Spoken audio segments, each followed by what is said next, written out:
नमस्ते, मेरो भान्साघरमा हजुरहरूलाई स्वागत छ। आज मैले लिएर आएकी छु एकदमै फरक र नयाँ किसिमको खाजाको रेसिपी। मैले आज बनाउँदैछु मकैको आटो अथवा मकैको च्याख्लाको हलुवा। सुरु गरौँ है त, हजुरहरूले पनि ट्राई गर्नुहोस् है। मैले एउटा ननस्टिक भाँडो लिएकी छु, हजुरहरू जुन पनि भाँडो लिन सक्नुहुन्छ। त्यसमा मैले 2 चम्चा घिउ राखेँ। अब घिउलाई राम्रोसँग पग्लिन दिने, धेरै जलाउनु पर्दैन। घिउ लगभग पग्लिसकेपछि यहाँ मैले मकैको आटोलाई राखेँ। आटो चाहिँ धेरै मोटो पनि छैन, मसिनो पनि छैन। हेर्दाखेरि यत्तिको देखिन्छ। हजुरहरू बजारमा किन्न पनि सक्नुहुन्छ यसलाई। आटोलाई राखेर अब लगभग 5 देखि 7 मिनेटसम्म लो फ्लेममा चलाई चलाई पकाउनु पर्छ। यसलाई चाहिँ हामीले सुजीको हलुवा बनाएको जस्तै लगभग रातो हुने बेलासम्म पकाउनु पर्छ। यो राम्रोसँग भुट्यो भने मात्रै मिठो टेस्ट आउँछ, नत्र यो भातको जस्तै मसी हुन्छ। त्यही भएर यसलाई नछोडिकन चलाएर पकाउनु पर्ने हुन्छ। त्यसपछि मैले उमालेको पानी राखेँ। मैले चाहिँ 1 कप आटोमा लगभग 3 कप जति पानी राखेकी छु।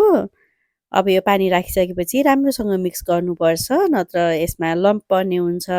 लम्प भयो भने लम्पभित्र रहेको आटो पाक्दैन। त्यही भएर यति राम्रोसँग चलाइसकेपछि अब यसलाई छोपी छोपी पकाउनुपर्छ जबसम्म यसको पानी सुक्दैन। मैले चाहिँ सुरुमा मिडियम फ्लेम गरेकी छु र बिचबिचमा हेर्दै पकाउँदै चलाउँदै गरेकी छु। मैले ननस्टिक भाँडो लिएको भएर त्यति धेरै तल लागेको छैन। हजुरहरू अरू भाँडो लिँदै हुनुहुन्छ भने अझै मोर फ्रिक्वेन्टली हेर्नुपर्ने हुन्छ, किनकि यो पिँधमा लाग्ने डर हुन्छ। यसै गरी हेर्दै पकाउँदै गर्ने। यो आटोको हलुवा चाहिँ एकादशीको व्रतमा पनि खान सकिन्छ। एकादशीको व्रतमा भात खान मिल्दैन, त्यस्तो बेलामा चाहिँ यो एकदम बेस्ट अप्सन हुन्छ।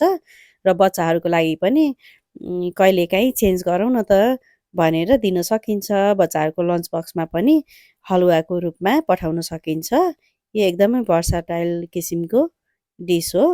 मेरो फ्यामिलीलाई चाहिँ एकदमै मनपर्छ यो। मैले थोरै इलाइचीको धुलो राखेँ। यो चाहिँ अप्सनल हो, मन पर्दैन भने नराख्दा पनि हुन्छ।